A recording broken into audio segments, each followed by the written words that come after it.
Our department has been able to obtain some monitoring devices to be able to put out in order to capture some of these birds and where they're present.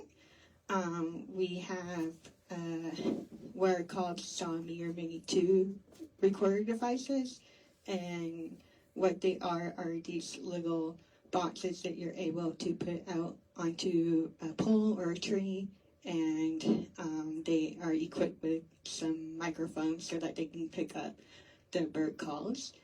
And what you're able to do with that is they get saved to a SD card, and then can get sent for data analysis, so you can determine what birds are present, how many, which really helps you understand what's going on the land.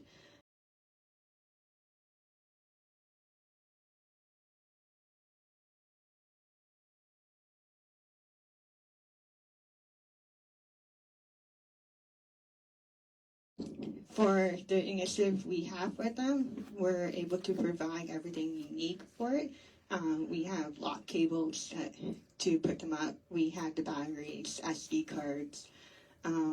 We have put together protocols and field sheets to help make sure everything's together and really have a wide scope of how these can be set up.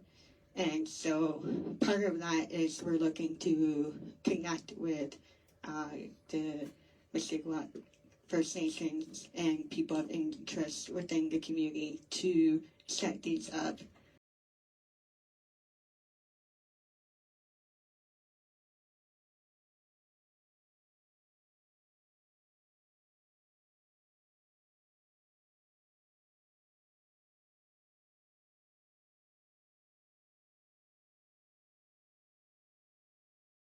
I have a question. How many of these would you be putting out on the land?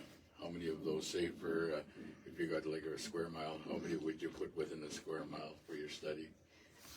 So it really depends on the goal of the project and what you're wanting to look for. There's different study designs you can do. So, for example, there's like random, where you just put them really anywhere. There's grid, where you kind of put like a grid over an area, and you put it like the trail camera or the semi right in the middle of each of the squares on the grid. Or there's where you line them up in a transect in a line to see how things change over a certain line.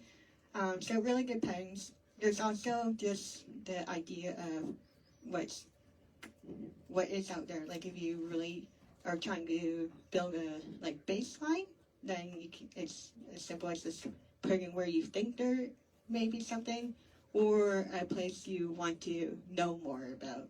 And so that's really where we're going this year for the first year, is where people actually are of interest to put these, where they think there are species of interest, or it may be that there was knowledge of them being around in the past, but not there anymore. But with these different equipment, can potentially see if they're maybe just a little more hidden